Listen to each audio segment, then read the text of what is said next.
আলামার আসলে ওইরকমই একটা ফুড। এটা হচ্ছে অ্যারাবিক বা লেবানিজ খাবার, যেটাকে বলা হয় যে একটু ডিফারেন্ট। আমরা সেম হয়তো বা রাইস, মাটন এগুলোই নিচ্ছি, কিন্তু তাদের প্রেজেন্টেশনটা ডিফারেন্ট। প্রত্যেকটা মানুষের একটা অন্যরকম ভালো লাগা কাজ করে।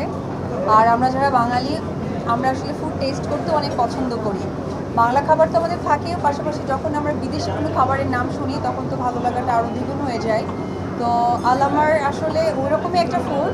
এটা হচ্ছে অ্যারাবিক বা লেবানিজ খাবার, যেটাকে বলা হয় যে একটু ডিফারেন্ট।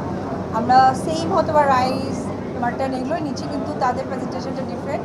আর এইরকম তো অনেক খাবারই আছে, কিন্তু তাদের স্পেশালিটিটা হচ্ছে তাদের যে স্পাইসগুলো, অর্থাৎ একটা খাবার প্রসেস করার জন্য যে অথেন্টিক স্পাইসগুলো লাগে, এবং পাশাপাশি অথেন্টিক যে শেফ লাগে। কারণ প্রত্যেকটা খাবার প্রসেস করতে হলে কিন্তু পারফেক্ট একটা শেপ দরকার। তো সেটা থেকে বলবো যে তারা ঢাকার বুকে এটা থার্ড তাদের। এর আগে ছিল ধানমন্ডি, তারপরে গুলশানে এবং উত্তরাতে। তো ঢাকার মেইন মেইন জায়গাগুলোতেই আসলে আলামার তাদের এই খাবারের হচ্ছে রেস্টুরেন্ট তারা হচ্ছে গিয়ে চালিয়ে যাচ্ছে। আর আজকে সেইখানে আমি তাদের থার্ডতম হচ্ছে রেস্টুরেন্টে আমি ওপেনিংয়ে থাকতে পারি। আমি না, আমার সাথে সাথে আমার পছন্দের মানুষগুলো, সুন্দরী মানুষগুলো আছে।